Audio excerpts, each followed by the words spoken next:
காசாவுக்குள்ள அமெரிக்காவினால் சில உணவுப் பொருட்கள் இன்றைக்கு வழங்கப்பட்டிருந்த நிலையில் அந்த உணவுப் பொருட்களை பெறுவதற்காக மக்கள் முண்டியடித்துக் கொண்டு சென்றிருந்தார்கள். சென்ற நேரத்தில் அப்பாவி பொதுமக்கள் மீது துப்பாக்கிச் சூடு தாக்குதல்களை இஸ்ரேலிய ஆக்கிரமிப்பு ராணுவம் நடத்தி இருக்கிறது. அதையும் மீறி கொஞ்சம் உணவாவது கிடைத்து விட வேண்டும் என்று மக்கள் முண்டியடித்துக் கொண்டு உணவுகளை பெற்றுக்கொள்கிற காட்சிகள் வெளியாகி இருக்கிறது. எது நீங்க செஞ்சாலும் தலையாட்டிக்கிட்டு உங்களோட நாங்கள் நட்பு பாராட்ட வேண்டிய தேவை எங்களுக்கு இல்லை, எனவே உங்களுடனான உறவுகளை நாங்கள் துண்டிப்பதற்கு வாய்ப்பு இருக்கிறது என்று சொல்லக்கூடியவர் என்ன சொல்றாங்கன்னு சொன்னா, இந்த பாலஸ்தீன இஸ்ரேல் விவகாரத்தில் பாலஸ்தீனம் தனி நாடாக மாறுவதுதான் இதற்கான தீர்வு என்பதையும் வலியுறுத்தி இருக்கிறார். சில நேரங்களில் அடுத்த மாதம் 18ஆம் தேதி அமெரிக்காவினுடைய நியூயார்க்கில் நடைபெறக்கூடிய பாலஸ்தீன மாநாட்டில் ஜெர்மனும் பாலஸ்தீனத்தை தனிநாடாக அங்கீகரித்தாலும் சந்தேகப்படுவதற்கில்லை. மன ரீதியாக உளவியல் ரீதியாக யார் பாதிக்கப்பட்டிருக்கணும்னா காசாவை சேர்ந்த மக்கள் பாதிக்கப்பட்டிருக்கணும். ஆனால் அல்லாஹ்வினுடைய ஒரு அற்புதம், ஒரு பேருதவி என்னன்னு சொன்னா, அந்த மக்கள் அப்படி பாதிக்கப்படாமல் யார் தாக்குதல் நடத்துகிறானோ அவர்களில் 500 மில்லியனுக்கு மேற்பட்டவர்கள், 5 லட்சத்துக்கு மேற்பட்டவர்கள் உளவியல் ரீதியாக சைக்காலஜிக்கலாக பாதிக்கப்பட்டிருக்கிறார்கள் என்பது அற்புதமாக தெரியலையா? ஆச்சரியமாக தெரியலையா?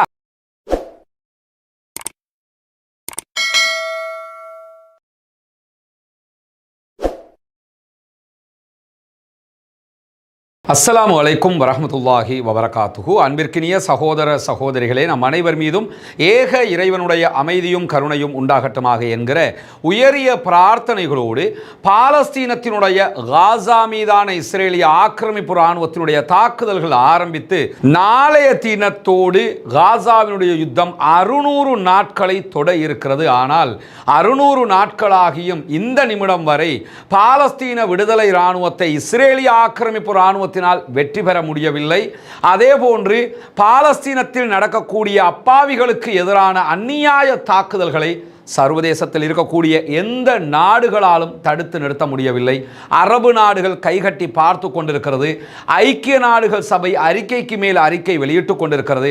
அமெரிக்கா இஸ்ரேலுக்கு ஆதரவாக எப்போதும் செயல்பட்டு வருகிறது. எனவே பாலஸ்தீனத்தில் இதுவரைக்கும் 75,000க்கு மேற்பட்ட அப்பாவிகள் கொல்லப்பட்டு 1,30,000க்கு மேற்பட்ட அப்பாவிகள் படுகாயம் அடைந்திருக்கக்கூடிய நிலையில் 599வது நாளான இன்று இதுவரைக்கும் 81 அப்பாவிகள் கொல்லப்பட்டிருக்கிறார்கள், ஷஹீதாகி இருக்கிறார்கள். அல்லாஹு தாலா அவர்களுக்கு ஷஹீதுடைய அந்தஸ்தை வழங்கி உயர்தரமான ஜன்னத்துல் ஃபிர்தௌஸை வழங்க வேண்டும் என்கிற பிரார்த்தனையோடு 270க்கு மேற்பட்ட அப்பாவிகள் படுகாயம் அடைந்திருக்கிறார்கள் இன்றைய நாளில் என்கிற செய்திகளும் வெளியாகி இருக்கிறது. தொடர்ந்து மருத்துவமனையாக செயல்படக்கூடிய பகுதிகள் மீதும் அப்பாவி பொதுமக்கள் இருக்கக்கூடிய பகுதிகள் மீதும் இஸ்ரேலிய ஆக்கிரமிப்பு இராணுவம் தாக்குதல்களை நடத்தி வருகிறது. இந்த நிலையில் இன்றைக்கு இஸ்ரேல் தொடர்பாக ஒரு முதன்மை செய்தி வெளியாகி இருக்கிறது.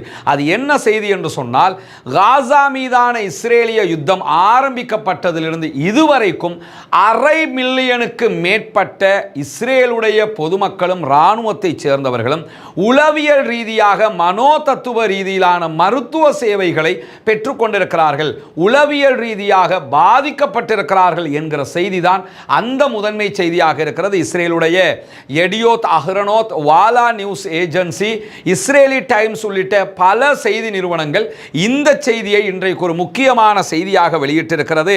காசா மீதான யுத்தம் ஆரம்பிக்கப்பட்டதில் இருந்து இந்த நிமிடம் வரைக்கும் 500 மில்லியன் என்று சொல்லும்போது 5 லட்சத்துக்கு மேற்பட்டவர்கள் பாலஸ்தீன போர் காரணமாக உளவியல் ரீதியாக பாதிக்கப்பட்டிருக்கிறார்கள்னா, எனக்கு வரக்கூடிய ஆச்சரியமான ஒரு கேள்வியே என்னன்னு சொன்னா, உண்மையிலேயே உளவியல் ரீதியாக யதார்த்தமாக பாதிக்கப்பட வேண்டியவர்கள் யாருன்னு பார்த்தீங்கன்னா, காசாவை சேர்ந்த அப்பாவிகள், வெஸ்ட் பேங்கை சேர்ந்த அப்பாவிகள், பாலஸ்தீன பொதுமக்கள் தான் இந்த நிலைக்கு தள்ளப்பட்டிருக்க வேண்டும். காரணம் என்னன்னா, ஒரு சிறிய இராணுவம் ஒரு மாபெரும் இராணுவத்தோடு சண்டையிடுகிறது. ஒரு பாலஸ்தீனம் என்கிற பெருநிலப்பரப்பை மொத்தமாக கைப்பற்றி வைத்துக் கொண்டு எந்த விதமான அரசு அங்கீகாரமும் இல்லாத நிலையில் அப்பாவிகள் மீது டன் கணக்கான வெடிமருந்துகளை போட்டு உக்கிர தாக்குதல்களை இஸ்ரேல் நடத்தி வருகிற நிலையில் பாதிக்கப்படக்கூடிய மக்கள் தானே உளவியல் ரீதியாக பாதிக்கப்பட்டிருக்க வேண்டும். கொல்லப்படுறாங்க, ஜனாசாக்கள் டெய்லி பார்க்குறாங்க, அங்கே நடக்கக்கூடிய அழிவுகளை ஒவ்வொரு நாளும் ஒவ்வொரு நிமிடமும் பார்க்கிறார்கள். குழந்தைகள் குழந்தைகள் கொல்லப்படுகிறது, முதியவர்கள் கொல்லப்படுகிறார்கள், பெற்றோர்கள் கொல்லப்படுகிறார்கள், நாட்டின் தலைவர்கள் கொல்லப்படுகிறார்கள், தளபதிகள் கொல்லப்படுகிறார்கள். இப்படி இருக்கிற போது மன ரீதியாக உளவியல் ரீதியாக யார் பாதிக்கப்பட்டிருக்கணும்னா காசாவை சேர்ந்த மக்கள் பாதிக்கப்பட்டிருக்கணும். ஆனால் அல்லாஹ்வினுடைய ஒரு அற்புதம், ஒரு பேருதவி என்னன்னு சொன்னா, அந்த மக்கள் அப்படி பாதிக்கப்படாமல் யார் தாக்குதல் நடத்துகிறானோ அவர்களில் 1/2 மில்லியனுக்கு மேற்பட்டவர்கள், 5 லட்சத்துக்கு மேற்பட்டவர்கள் உளவியல் ரீதியாக சைக்காலஜிக்கலாக பாதிக்கப்பட்டிருக்கிறார்கள் என்பது அற்புதமாக தெரியலையா? ஆச்சரியமாக தெரியலையா? காரணம் என்ன தெரியுமா சகோதரர்களே? இஸ்லாத்தை பொறுத்தவரையில் இஸ்லாத்தினுடைய அடிப்படை கான்செப்ட் ஒன்று இருக்குது. என்னன்னா, என்ன நடந்தாலும் வைதா அசாபத்துஹும் முசீபா காலு இன்னா லில்லாஹி வ இன்னா இலைஹி ராஜிஊன். திருமறை குர்ஆன் அழகான ஒரு தத்துவத்தை மனிதகுலத்திற்கு தருகிறது. அவர்களுக்கு ஏதாவது கஷ்டமான செயல்பாடுகள், ஏற்றுக்கொள்ள முடியாத, மனது தாங்காத காரியங்கள் நடைபெற்றால் காலு இன்னா லில்லாஹி வ இன்னா இலைஹி ராஜிஊன், இன்னா லில்லாஹி வ இன்னா இலைஹி ராஜிஊன் என்று சொல்லிவிட்டு கடந்து போய்விடுவார்கள். பொதுவா நம்ம இஸ்லாமிய சமூகத்தில் இன்னா லில்லாஹி வ இன்னா இலைஹி ராஜிஊன்னா எதுக்கு நம்ம புரிஞ்சு வச்சிருக்கிறோம்னா, யாராவது ஜனாசா மரண செய்தி கேள்விப்பட்டால் இன்னா லில்லாஹி வ இன்னா இலைஹி ராஜிஊன் என்று சொல்லி பழக்கப்பட்டிருக்கிறோம். அதற்கும் சொல்ல வேண்டும், அதில் எந்த மாற்று கருத்தும் இல்லை. ஆனால் உங்களுக்கு என்ன துன்பம் வந்தாலும் இன்னா லில்லாஹி வ இன்னா இலைஹி ராஜிஊன் தான். என்ன மகிழ்ச்சி வந்தாலும் அல்ஹம்துலில்லாஹ், மாஷா அல்லாஹ், சுப்ஹானல்லாஹ், அல்லாஹ்வை புகழ்ந்து கொண்டே இருங்கள். அதுதான் இறைவன் கற்றுத்தருகிற பணி. என்ன ஒரு கஷ்டம் வந்தாலும் துன்பம் வந்தாலும் அந்த இடத்துல செய்ய வேண்டியது என்னன்னு சொன்னா, உடனடியாக இன்னா லில்லாஹி வ இன்னா இலைஹி ராஜிஊன் என்று அல்லாஹ்விடத்தில் பாரத்தை கொடுத்து விட வேண்டும். நம்ம கிட்ட அந்த பாரமே இருக்கக்கூடாது. அதுதான் பாலஸ்தீன மக்களை இன்று வரைக்கும் நின்று பிடிக்க வைக்கிறது. பாலஸ்தீன மக்களுக்கு கிடைத்திருக்கக்கூடிய அற்புதமான வாய்ப்பும் அதுதான். குழந்தைகள் இறப்பதை கண்ணுக்கு முன்னால் பார்க்கிறாங்க, தன்னை பெற்றவர்கள் மரணிப்பதை கண்ணுக்கு முன்னால் பார்க்கிறாங்க, நாட்டின் தலைவர்கள் தளபதிகள் இறப்பதை கண்ணுக்கு முன்னால் பார்க்கிறார்கள். ஒவ்வொரு நாளும் குறைந்தது 50 ஜனாசாக்களை கண்ணுக்கு முன்னாடி பார்க்கிறாங்க. ஒவ்வொரு நாளும் குண்டு தாக்குதல்கள் மலை போன்று வீசப்படுகிறது. இவ்வளவு நடந்தாலும் இன்னாலில்லா, அங்க குண்டு வெடிச்சிருக்கா இன்னாலில்லா, இங்க அவங்க மௌத்தா போயிட்டாங்களா இன்னாலில்லா, அப்படி ஒரு அழிவா இன்னாலில்லா, கடந்து போய்கிட்டே இரு. நாம் அத்தனை பேரும் அவர்களிடமிருந்து பெற வேண்டிய படிப்பினை என்னன்னா, இந்த உளவியல் தியரி தான். என்ன ஒரு கஷ்டம் வந்தாலும் எப்படி அவங்க தாங்குறாங்க. நம்ம எல்லாம் துடிச்சு போயிடுறோம், துவண்டு போயிடுறோம், கீழே விழுந்துடுறோம், ஒட்டஞ்சு போயிடுறோம். என்னடா இது வாழ்க்கை, என்னடா இது லைஃப் அப்படி நினைக்கிறோம்ல. அப்படி நினைக்கிற ஒவ்வொரு கட்டமும் பாலஸ்தீன அப்பாவிகளை நினைத்து பாருங்கள். அவர்கள் தாக்குதலுக்குள்ளாகுவது அப்பாவித்தனமானது. ஆனால் ஈமானிய அளவில், மனதளவில் நம்மை விட உயர்ந்த இடத்தில் இருக்கிறார்கள் என்பதை நாம் புரிந்து கொள்ள வேண்டும். காரணம் என்னன்னு சொன்னா, இவ்வளவு பிரச்சனை வந்தாலும் அவங்க அதுல தெளிவாக இருக்கிறார்கள். எனவே இந்த இடத்தில் உண்மையாக உளவியல் ரீதியாக பாதிக்கப்பட வேண்டிய இடத்தில் இருக்கக்கூடிய பாலஸ்தீன அப்பாவிகள் ஈமானிய உறுதியோடு, இஸ்லாமிய தெளிவோடு, நம்பிக்கையோடு, இறை நம்பிக்கையோடு உறுதியாக இருக்கிறார்கள். அல்லாஹ் அவர்களுக்கு அந்த வாய்ப்பை கொடுத்திருக்கிறான். குண்டு தாக்குதல் நடத்தக்கூடிய நாட்டை சேர்ந்த 5 லட்சத்துக்கு மேற்பட்டவர்கள் சைக்காலஜிக்கலாக பாதிக்கப்பட்டிருக்கிறார்கள் என்பது என்ன ஒரு யதார்த்தமான, நியாயமான, இறைவனுடைய யதார்த்தபூர்வமான செயல்பாடு என்பதை புரிந்து கொள்ளுங்கள். இதெல்லாம் ஈமான் அதிகரிக்கிற செயல்பாடுங்க. மக்கள் கொல்லப்படுறாங்க, மரணிக்கிறாங்க என்கிற ஒரு கவலை நமக்கு இருந்தாலும் நம்ம ஈமானை புதுப்பிச்சுக்கிறதுக்கு, தொட்டந்து கல்வி எடுக்கிறதுக்கான வாய்ப்பாக இதை பயன்படுத்திக் கொள்ளுங்கள். வல்ல ரஹ்மான் இதை நமக்கு ஒரு மிகச்சிறந்த அற்புதமான வாய்ப்பாக தந்திருக்கிறான். இதுதான் நம்முடைய ஈமானுக்கு வலு சேர்க்கக்கூடிய இன்னொரு பகுதியாகவும் இருக்கிறது. இந்த அடிப்படையில் இன்றைக்கு பல முக்கியமான செய்திகளும் வெளியாகி இருக்கிறது. குறிப்பாக காசாவுக்குள்ள அமெரிக்காவினால் சில உணவுப் பொருட்கள் இன்றைக்கு வழங்கப்பட்டிருந்த நிலையில அந்த உணவுப் பொருட்களை பெறுவதற்காக மக்கள் முண்டியடித்துக் கொண்டு சென்றிருந்தார்கள். சென்ற நேரத்தில் அப்பாவி பொதுமக்கள் மீது துப்பாக்கிச் சூடு தாக்குதல்களை இஸ்ரேலிய ஆக்கிரமிப்பு ராணுவம் நடத்தி இருக்கிறது. அதையும் மீறி கொஞ்சம் உணவாவது கிடைத்து விட வேண்டும் என்று மக்கள் முண்டியடித்துக் கொண்டு உணவுகளை பெற்றுக்கொள்கிற காட்சிகள் வெளியாகி இருக்கிறது. இந்த காட்சி வெளியானதோட இதில் இருக்கக்கூடிய பாலிடிக்ஸ் என்னன்னு பாருங்க. உடனே மத்திய கிழக்குக்கான அமெரிக்காவினுடைய தூதர் விட்காஃப் என்ன அறிக்கை விடுறாருன்னு சொன்னா, பாத்தீங்களா அந்த மக்களை கண்ட்ரோல் பண்ண முடியல, காசாவினுடைய ரெஜிமெண்ட், காசாவினுடைய அரசாங்கம் தோல்வி அடைந்து விட்டது என்று ஒரு அறிக்கையை போட்டிருக்காரு. இங்க தோல்வி அடைந்தது காசாவினுடைய அரசாங்கம் அல்ல, அமெரிக்கா என்பதை தான் புரிந்து கொள்ள வேண்டும். அவங்க ஒன்றும் காசா மக்கள் மேல பாசப்பட்டு உணவை கொடுக்கல. இப்படி கொடுத்து அந்த மக்கள் அந்த உணவுக்காக சண்டை பிடிக்கிற, உணவுக்காக ஓடுகிற காட்சிகளை காட்டி காசாவினுடைய ஆட்சி தோல்வி அடைந்திருக்கிறது என்பதை காட்ட முனைந்திருக்கிறார்கள். காசாவினுடைய ஆட்சி தோல்வியா இல்லையா என்பதை நடந்து வருகிற யுத்தம் தீர்மானித்துக் கொண்டிருக்கிறது. அது வெற்றியை நோக்கித்தான் போய்கொண்டிருக்கிறது என்கிற உலகம் பார்த்து கொண்டிருக்கிற நேரத்தில் உண்மையிலேயே இந்த இடத்துல ஏன் பாலஸ்தீன விடுதலை இராணுவம் தன்னுடைய போர்சஸை போட்டு இந்த உணவு விவகாரத்தை கண்ட்ரோல் பண்ணலன்னா, இந்த உணவு வழங்குகிற செயல்பாடில் இஸ்ரேலும் அமெரிக்காவும் தான் ஈடுபடுவதாக அறிவித்திருந்தார்கள். அதனால தான் பலஸ்தீனுடைய செயல்பாட்டு மையங்கள் எல்லாம் அதுக்கு நாங்கள் சம்பந்தப்படலண்டே அறிவிச்சிட்டாங்க. ரெண்டாவது, அந்த இடத்துக்கு பாலஸ்தீன விடுதலை இராணுவம் வந்திருந்தாலே பாலஸ்தீன விடுதலை அமைப்பினரை கொள்கிறோம் என்கிற பெயரில் அப்பாவி பொதுமக்களை அதிகமாக கொன்று குவித்திருப்பார்கள். இதற்காகவும் தான் பாலஸ்தீன விடுதலை இராணுவம் அந்த இடத்துக்கு வரலங்கிறதையும் பாலஸ்தீன விடுதலை இராணுவம் இன்றைக்கு மிக தெளிவாக இது தொடர்பான அறிக்கையில் தெளிவுபடுத்தியிருக்கக்கூடிய நேரத்தில் இன்றைக்கு அன்பிற்கினிய சகோதர சகோதரிகளே, நம் அனைவர் மீதும் ஏக இறைவனுடைய அமைதியும் கருணையும் உண்டாகட்டுமாக என்கிற பிரார்த்தனைகளோடு, நமக்கு தெரியும் தொடர்ந்து நம்முடைய வீடியோ பார்த்து வரக்கூடிய சகோதரர்களுக்கு கடந்த ரமலானில் நம்ம அறிவித்ததற்கு இணங்க உங்களுடைய ஜகாத்து மற்றும் சதகா நிதிகளை கொண்டு இலங்கையினுடைய கிழக்கு மாகாணம் பொத்துவில் பகுதிகளில் இருக்கக்கூடிய இஸ்லாத்தை ஏற்றுக்கொண்ட சகோதரர்களுக்கான ஒரு 14 வீடுகளை அமைக்கிற திட்டத்தை நம்ம செஞ்சு வர்றோம். அதில் முதல் கட்டமாக 5 வீடுகளை அமைக்கக்கூடிய பாக்கியத்தை இறைவன் நமக்கு தந்திருக்கிறான். அல்ஹம்துலில்லாஹ். 5 வீடுகளும் ஆல்மோஸ்ட் தற்போது கம்ப்ளீட் ஆகி இருக்குது. இன்னொரு 1 வீக்கில் பெரும்பாலும் பெயிண்ட் அடிக்கிற வேலைகளை முடிச்சிருவாங்க. கரண்ட் வயரிங் எல்லாம் முடிச்சிட்டாங்க. அதுக்கடுத்ததாக உள்ள வேலைகளையும் ஃபினிஷ் பண்ணிடுவாங்கங்கிறது நமக்கு தெரியுது. இங்கே நீங்கள் பார்க்கலாம், வயரிங் வேலையெல்லாம் அழகாக கம்ப்ளீட் பண்ணிட்டாங்க. லைன் கொடுக்கணும், கரண்ட் இதில் இல்லை, லைன் கொடுக்கணும். லைனை கொடுத்துட்டாங்கன்னா அதுவும் சரியாயிரும். அதே மாதிரி இந்த பூசுகிற வேலையெல்லாம் சிறப்பாகவே பண்ணியிருக்கிறாங்க. அல்ஹம்துலில்லாஹ் நல்ல தெளிவாக பண்ணியிருக்கிறாங்க.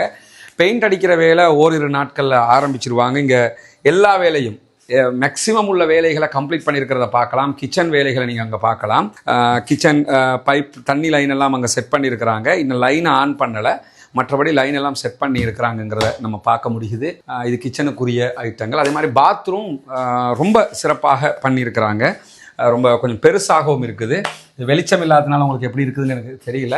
குளிக்கிறதுக்குரிய செட்டப்பு, அதே மாதிரி பைப்பு செட்டப்பு எல்லாம் அந்த 2-in-1 அழகாக பண்ணியிருக்கிற காட்சிகளை நீங்கள் பார்க்கலும். இந்த ரூம் எல்லாம் நல்லா சிறப்பாகவே பண்ணியிருக்கிறாங்க. சில சகோதரர்கள் சுட்டி காட்டினீங்க, அந்த பலகைக்கு தேவையான பூச்சி பூசிப்பட்டில்லை அப்படின்னு சொன்னீங்க. அது பூச்சி பூசி இருக்கிறாங்க. இது கருப்பு கலரில் வளமையில் இருக்கும், ஆனால் இது கருப்பில் இல்லை, கொஞ்சம் தெளிவாக இருக்குது அல்ஹம்துலில்லாஹ்னு சொல்லி அதுக்குரிய பூச்சிகள் எடுத்து பூசியிருக்கிறாங்க. அதனால் திருப்பி அதை அந்த கரையான அரிக்கிற மாதிரியான செட்டப்புகள் வர்றதுக்கு வாய்ப்பில்லை இன்ஷா அல்லாஹ். காற்றடிச்சா கலண்டு போகாத விதமாக ஓட்டை போட்டுட்டு சைட்ல எல்லாம் அதுக்குரிய அந்த நேர்த்தியான சில வேலைகளை பாஸ்மா இதிலெல்லாம் பண்ணியிருக்கிறாங்க. ஃபுல்லாக பண்ணிவிட்டு அதை இறுக்கமாக வைக்கிற விதமாக செஞ்சுருக்கிறாங்க. இதில் சில ஓடுகள் போட்டு அந்த மேலே ஏறி நின்று தான் அதை செய்வாங்க. அதில் சிலது கலட்டி இருக்கிறாங்க, அதை திருப்பி ஃபிட் பண்ணுவாங்க. அதுக்குரிய அரேஞ்ச்மெண்ட் பண்ணியிருக்கிறோம். கடந்த வீடியோவில் பார்த்தவங்க பார்த்துருப்பீங்க, இந்த இடத்துல ட்ரைனேஜ் சிஸ்டம் வச்சுருந்தோம். இப்போ அதை கம்ப்ளீட் பண்ணி ஃபில் பண்ணிட்டாங்க. இந்த இடத்துல அதான் மூடி இருக்கிறாங்க. இங்கெல்லாம் நீங்கள் பார்க்கலாம், மிகச்சிறப்பாக பண்ணிட்டாங்க அல்ஹம்துலில்லாஹ். ரொம்ப தெளிவாக எல்லாமே சூப்பராக பண்ணியிருக்கிற காட்சிகளை தான் நம்ம இதில் பார்க்குறோம். அல்லாஹ்வுக்கு எல்லா புகழும். இதற்காக நிறைய உதவிகளை செய்திருக்கக்கூடிய சகோதரர்கள், எல்லா சகோதரர்களும், இன்னும் சொல்லப்போனால் நம்ம டெய்லி நாங்கள் பார்க்குறோம். நேற்று கூட ஒரு சகோதரர் 170 ரூபா இதற்காக தந்திருக்கிறார். உண்மையிலே ரொம்ப ரொம்ப மகிழ்ச்சியாக இருக்குது. அவரால் அதுதான் முடியும், அதை தர்றாரு. எனவே அவருடைய பங்களிப்பும் இதில் இருக்கிறது என்கிற மகிழ்ச்சியான ஒரு செய்தி நமக்கு இருக்குது. இப்படி அவங்களால் எதெல்லாம் முடியுமோ அதெல்லாம் தர்றாங்கங்கிறது ரொம்ப ரொம்ப சந்தோஷமான மகிழ்ச்சியாக இருக்குது. ஏன்னா அவங்களோட பங்களிப்பும் இதில் இருக்குதுங்கிறது அவங்களுக்கு ஒரு மகிழ்ச்சி தான். எனவே அல்லாஹ் இது அத்தனை பேருக்கும் கூலி தர பொருத்தமானவன், கூலியை தர வேண்டும் என்று பிரார்த்தனை செய்கிறார். அதே நேரத்தில் இதற்காக இங்கே நின்று இரவு பகல் பாராமல் எந்த விதமான லாப நோக்கமற்று செயல்படக்கூடிய சகோதரர்கள் இருக்கிறாங்க. அவங்களுக்காகவும் கட்டாயம் பிரார்த்தனை பண்ணுங்கள். இன்ஷா அல்லாஹ் இன்னொரு வீக்கில் இது கம்ப்ளீட் ஆகும். இந்த மாத கடைசி அல்லது அடுத்த மாத ஆரம்பத்தில் நம்ம இந்த 5 வீடுகளை 5 குடும்பங்களுக்கு கையளிக்க இருக்கிற அந்த மகிழ்ச்சிகரமான சம்பவமும் நடைபெற இருக்கிறது என்பதையும் இந்த இடத்துல உங்களுக்கு தெரிவித்துக் கொள்கிறேன். இது எல்லாமே நீங்கள் தரக்கூடிய தான தர்மம், ஜகாத்து, சதக்கா நிதிகளை கொண்டு தான் நம்ம செஞ்சுக்கிட்டு இருக்கிறோம்ங்கிறது உங்களுக்கு தெரியும். 14 வீடுகள் நம்ம கட்டணும். அதில் 5 வீடுகள் அல்லாஹ்வுடைய உதவியால் பெரும் பாடுபட்டு அல்ஹம்துலில்லாஹ்னு நம்ம அத்தனை பேரும் ஒன்றிணைந்து இதை நம்ம செஞ்சுருக்கிறோம். இன்ஷா அல்லாஹ் விரைவில் இது தொடர்பான வரவு செலவு எவ்வளவு நமக்கு கிடைத்திருக்கிறது, எவ்வளவு செலவழிச்சிருக்கிறோம், இன்னும் எவ்வளோ தேவைப்படுகிறது என்கிற விவகாரங்களையும் உங்களோடு நம்ம பகிர்ந்து கொள்ள இருக்கிறோம். ஏன்னா இது எல்லாமே ஓப்பன் தான், டயரி எல்லாம் கிடையாது. இது சிலபஸ் புக்கு மாதிரி புரட்டி பார்க்க முடியும். ஏன்னா நான் இதை செய்யவும் இல்லை, நீங்கள் இதை செய்யவும் இல்லை, நம்ம செஞ்சுக்கிட்டு இருக்கிறோம்ங்கிறதுனால நாம் செய்கிற பணியை நாம் தெளிவாக தெரிந்து கொள்ள வேண்டும். நாம் நம்பிக்கைக்குரியவர்களாக இருக்க வேண்டும். நீங்கள் தருகிற ஒவ்வொரு ரூபாயும் இந்த மக்களுக்காக செலவு செய்யப்படுகிறது என்பதற்கான அந்த நம்பிக்கை உங்களுக்கு கிடைக்கிற போது தான் மேலதிகமாக நம்ம நிறைய சேவைகளை இந்த மக்களுக்கு பண்ண முடியும். எனவே இந்த மக்களுக்கான இந்த பணி தொடர வேண்டும். நிறைய தேவையுடைய மக்கள் இருக்கிறாங்க. நம்ம வரும்போது டெய்லி மருத்துவ உதவி கேட்குற மக்களுக்கு பார்க்குறோம். மற்ற உதவிகளை நிறைய சகோதர சகோதரிகள் கேட்குறாங்க. எங்களால் முடிஞ்சதை தாம்மா நாங்களும் பண்ண முடியும். நிறைய நீங்கள் எங்கள்கிட்ட கோரிக்கை வச்சாலும் எங்களால் முடிஞ்ச வரைக்கும் நாங்கள் பண்ண பார்க்குறோம். அதே மாதிரி நிறைய படிக்கிற பிள்ளைகளை எஜுகேஷன் ஹெல்ப் கேட்குறாங்க. முடிஞ்ச வரைக்கும் நாங்கள் அதுக்கு முன்னுரிமை கொடுத்துக்கிட்டு இருக்கிறோம். ஏன்னா நம்ம சமூகம் கல்வியில் எவ்வளோ பின்தங்கி இருக்குங்கிறது நமக்கு தெரியும். எனவே அல்லாஹினுடைய அருளால் இந்த பணி வெற்றிகரமாக முடிய வேண்டும். மேலதிகமாக நம்ம நிறைய பணிகளை செய்யணும்.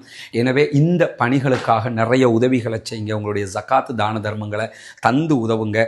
முன்னால் தெரிகிற நம்முடைய வங்கி கணக்கிலக்கத்திற்கு நீங்கள் நேரடியாகவே உங்களுடைய உதவிகளை வழங்க முடியும். இந்த வங்கி கணக்கிலக்கத்திற்கு உதவிகளை வழங்க முடியாது என்று இப்போ வெளிநாட்டில் இருக்கக்கூடிய சகோதரர் முன்னால் தெரிகிற வாட்ஸ்அப் மற்றும் தொலைபேசி இலக்கத்தில் தொடர்பு கொள்ள முடியும். எனவே தொடர்பு கொண்டு அதுக்குரிய விவகாரங்களை கேட்டிங்கன்னா அதனுடைய தெளிவுகளை நம்ம தர தயாராக இருக்கிறோம். நாம் அனைவரும் ஒன்றிணைவோம். ஒன்றிணைந்து இந்த ஏழை எளிய மக்களுக்கான இந்த செயல்பாட்டில் முன்கொண்டு செல்வோம். அதன் மூலமாக நாளை மறுமையில் நீங்களும் நானும் உயர்தரமான ஜன்னத்துல் ஃபிர்தௌஸை அடைய வேண்டும் என்பதுதான் நம்முடைய நோக்கமாக இருக்கு. இஸ்ரேல் தொடர்பாக இன்றைக்கு ஜெர்மன் மிக முக்கியமான ஒரு அறிக்கையை வெளியிட்டிருக்கு. நமக்கு தெரியும் ஜெர்மனுங்கிறது இஸ்ரேலுக்காகவே இருக்கிற அமெரிக்கா மாதிரி ஒரு நாடு. இஸ்ரேலுக்கு ரொம்ப ரொம்ப சப்போர்ட்டிவான நாடு. ஆனால் அண்மைய நாட்களாக பிரான்சினுடைய அதிபர் மெக்ரானோடு இணைந்து இஸ்ரேலுடைய செயல்பாடுகளில் அதிருப்தியை வெளியிட்டுக் கொண்டிருக்கிறது ஜெர்மன். அதில் இன்றைக்கு அவங்க வெளியிட்டிருக்கக்கூடிய அறிக்கையில் என்ன சொல்லியிருக்கிறாங்கன்னு சொன்னால், வலுக்கட்டாயமாக இஸ்ரேலோடு ஒற்றுமையாக இருக்கிற தேவை எங்களுக்கு இல்லை. உடனடியாக நீங்கள் காசாவுல யுத்தத்தை நிறுத்தணும். காசா மக்களுக்கு உணவு அதே போன்ற மருந்துகள் கொடுப்பதற்கான ஏற்பாடுகளை செய்ய வேண்டும். இப்படி செய்யாவிட்டால் எது நீங்கள் செஞ்சாலும் தலையாட்டிக்கிட்டு உங்களோட நாங்கள் நட்பு பாராட்ட வேண்டிய தேவை எங்களுக்கு இல்லை. எனவே உங்களுடனான உறவுகளை நாங்கள் துண்டிப்பதற்கு வாய்ப்பு இருக்கிறது என்று சொல்லக்கூடியவர் என்ன சொல்றாங்கன்னு சொன்னா, இந்த பாலஸ்தீன இஸ்ரேல் விவகாரத்தில் பாலஸ்தீனம் தனி நாடாக மாறுவதுதான் இதற்கான தீர்வு என்பதையும் வலியுறுத்தி இருக்கிறார். சில நேரங்களில் அடுத்த மாதம் 18ஆம் தேதி அமெரிக்காவினுடைய நியூயார்க்கில் நடைபெறக்கூடிய பாலஸ்தீன மாநாட்டில் ஜெர்மனும் பாலஸ்தீனத்தை தனிநாடாக அங்கீகரித்தாலும் சந்தேகப்படுவதற்கில்லை. அப்படியான ஒரு சூழல் உருவாகி வருகிறது. பொறுத்திருந்து பார்ப்போம். வல்ல ரஹ்மானே போதுமானவன். அதே போன்று இன்றைக்கு இஸ்ரேலுடைய முன்னாள் பிரதமர் எஹூட் ஓல்மர்ட் ஒரு முக்கியமான அறிக்கையை விடுத்திருக்கிறார். எஹூட் ஓல்மர்ட்டுடைய அறிக்கை இன்றைக்கு சர்வதேச மீடியாக்கள்ல ஒரு முக்கியமான இடத்தை பிடிச்சிருக்கு. அதுக்கான காரணம் என்னன்னு சொன்னால், இவர் இஸ்ரேலுடைய முன்னாள் பிரதமர் மட்டுமல்லாமல் இன்றைக்கும் இஸ்ரேலுக்குள்ள இருக்கக்கூடிய ஒருவர். ஒரு மாபெரும் யுத்தம் நடந்துகிட்டு இருக்கும்போது தன்னுடைய நாட்டுக்கு எதிராகவும் தன்னுடைய நாட்டு ராணுவத்திற்கு எதிராகவும் இந்த கருத்தை வெளியிட்டிருக்கிறார். அது என்ன கருத்து என்று சொன்னால், இஸ்ரேல் போர்க்குற்றம் செய்து வருகிறது என்கிறார். பொதுவாக எந்த நாட்டிலையும் யுத்தம் நடந்தா அந்த நாட்டினுடைய எதிர்க்கட்சியை சேர்ந்தவங்க கூட இந்த மாதிரியான வார்த்தைகளை சொல்ல யோசிப்பாங்க. என்னன்னா, அந்த நாட்டுக்கு எதிரானதாக தேச துரோகமாக அது பார்க்கப்படும். ஆனாலும் எஹூட் ஓல்மர்ட் இன்றைக்கு விடுத்திருக்கக்கூடிய அறிக்கையில் என்ன சொல்றாருன்னா, காசாவில் இஸ்ரேல் மிக தெளிவாக யுத்த குற்றங்களில் ஈடுபட்டு வருகிறது. இஸ்ரேல் செய்யக்கூடிய இந்த போர் குற்றங்களால் இலக்குகளை அவர்களால் அடைய முடியவில்லை. இஸ்ரேல் நிர்ணயித்த எந்த வெற்றிகளையும் அடைய முடியல, இலக்குகளை அடைய முடியல. நம்பிக்கை இல்லாத ஒரு யுத்தமாக இந்த யுத்தம் மாறி இருக்கிறது என்று யதார்த்தத்தை பேசியிருக்கிறாரு இஸ்ரேலுடைய முன்னாள் பிரதமர் எஹூட் ஓல்மர்ட்ங்கிறத நம்ம பார்க்க முடிகிறது. ஏன்னா எந்த ஒரு இலக்கையும் அவங்க பாலஸ்தீன விடுதலை அமைப்பை அழிப்போம்னாங்க, அது நடக்கல. எங்களுடைய பணைய கைதிகளை நாங்களே மீட்டுக்கிட்டு வருவோம்னு சொல்லி பெரிய மெத்தாப்பா உட்கார்ந்துக்கிட்டு வியாக்கியானம் பேசினாங்க, அது நடக்கல.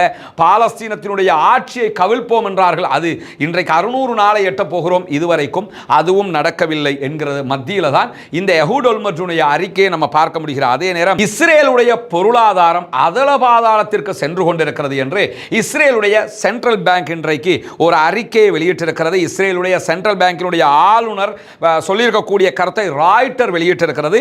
அந்த செய்தியில் என்ன சொல்றாங்கன்னா, இன்னொரு 6 மாதங்களுக்கு காசாவினுடைய யுத்தம் நடைபெற பெற்றால் இஸ்ரேல் பொருளாதாரம் அதல பாதாளத்திற்கு சென்றுவிடும். அதனை யாராலும் தவிர்க்க முடியாது. 71% இஸ்ரேலிய பொருளாதாரம் வீழ்ச்சி அடையும் என்கிற செய்தி வெளியாகி இருக்கிறது. நம்ம எல்லாம் என்ன யோசிக்கலாம்னா, அது என்ன நடந்தாலும் அமெரிக்கா கொடுப்பான் தான் என்று யோசிக்கலாம். இப்பெல்லாம் அமெரிக்கா கொடுக்கிற லெவலில் இல்லை. அமெரிக்க அதிபர் டொனால்ட் ட்ரம்பை பொறுத்தவரையில் எது கொடுத்தாலும் காசு கொடுத்து வாங்கிக்க, சும்மா தரமாட்டம் என்கிற ஒரு நிலைக்கு வந்திருக்கிறாரு. எனவே இஸ்ரேலுக்கு கண்டிப்பாக இது ஒரு பலத்த பின்னடைவாக மாறும் என்பது மட்டுமல்லாமல், இஸ்ரேலை பொறுத்தவரையில் அவர்களுடைய வணிகம், அவர்களுடைய பிசினஸ் செங்கடல்ல பாதிக்கப்பட்டிருக்கிறது. இந்த யுத்தத்தினால் பல நாடுகளுடைய பிசினஸும் பாதிக்கப்பட்டிருக்கிறது. எனவே இதற்கு ஒரு தீர்வு விரைவிலேயே எட்டப்பட வேண்டும் என்று சர்வதேச நாடுகள் எல்லாம் தற்போது ஒரு முறைப்படுத்தப்பட்ட தீர்வை நோக்கி நகர்ந்து கொண்டிருக்கிறார்கள். இந்த நிலையில தான் இஸ்ரேலிய பொருளாதாரம் அதல பாதாளத்தை நோக்கி சென்று கொண்டிருக்கிறது. அதுவும் அவர்களுக்கு மிகப்பெரிய வீழ்ச்சியாக மாறுகிற அதே நேரத்தில் இஸ்ரேல் அக்டோபர் 2023 முதலாக, இந்த யுத்தம் ஆரம்பிக்கப்பட்டது முதலாக 90,000 டன் ராணுவ உபகரணங்களை வாங்கி இருக்கிறது என்கிற ஆச்சரியமான செய்தி இன்றைக்கு வெளியாகி இருக்கிறது. இந்த யுத்தத்தில் பயன்படுத்துவதற்கான வெடிகுண்டுகள், மருந்துகள் என்று சொல்லி 800 விமானங்களில் அவர்கள் ஆயுதங்கள் வாங்கி இருக்கிறார்கள். அதே போன்று 140 கப்பல்களில் ஆயுதங்களை வாங்கி இருக்கிறார்கள். மொத்தமாக 90,000 டன். ஒரு டன்னுங்கிறது 1000 கிலோ. 90,000 டன் என்ன எனக்கு கற்பனைக்கு நம்ம யோசிக்க முடியாது. அவ்வளவு பெரிய ஒரு தொகை ஆயுதங்களை வாங்கி காசா முழுவதும் அடித்துக் கொண்டிருக்கிறார்கள். கற்பனை பண்ணி பாருங்க, 90,000 டன் என்று சொன்னா, ஒரு டன் 1000 கிலோ, 90,000 டன் என்று சொன்னா அதை சுபஹானல்லாஹ் நினைச்சு கூட பார்க்க முடியாது. ஒரு காசா என்கிற ஒரு சிறு பூமியில இவ்வளவு போட்டும் அந்த மக்கள் இன்றும் உயிரோடு வாழ்கிறார்கள். அந்த மக்கள் இன்னும் போராடுகிறார்கள் என்றால் ஒன்றை புரிந்து கொள்ளுங்கள். மரணம் என்பது இஸ்ரேலுடைய குண்டுகளில் எழுதப்படவில்லை. மரணம் எப்போது என்பது இறைவனுடைய கைகளில் தான் இருக்கிறது என்பதையும் மிக தெளிவாக புரிந்து கொள்ளுங்கள். இறைவன் நாடியவர்களுக்கு வாழ்வை கொடுப்பான். இறைவன் நாடியவர்களுக்கு சிறந்ததொரு மரணத்தை கொடுப்பான்.